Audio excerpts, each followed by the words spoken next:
tere! Selles videos näitan sulle, kuidas TrowChat keskkonnas valminud töö omale arvutisse salvestada.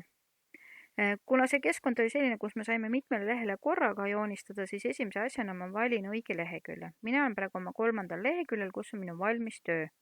Teisel lehel oli minu katsetused ja neid ma arvutisse salvestada ei taha.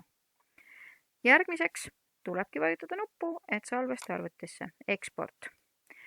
Siin on koht, kuhu ma saan siis oma tööle ka nime panna. Ta pakub siin küll mingit numbrite kombinatsiooni, aga mina panen siis nimeks oma nime ja panen kirja, et see on siis TrowChati katsetus. Nii, vajutan OK ja siin on all vasakus nurgas näha, et see töö ongi minu arvutis. Ma võin ta siit kohe avada, vaadata, milline ta välja näeb. Ja kui ma soovin, siis ma võin ta siit salvestada ka sobivasse kausta.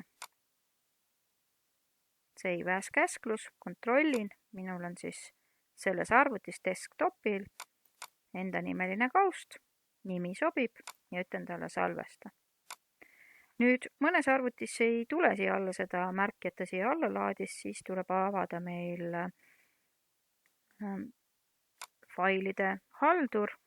Ja alla laetud failides on siis minu tööd näha. 2 erinevat tööd on mul valmis saanud ja saan siit selle töö avada. Või saan siit selle töö siis ka õigesse kohta lohistada. Aga proovi nüüd oma töö ka arvutisse salvestada ja ilusat tunni jätku sulle. Kohtume jälle.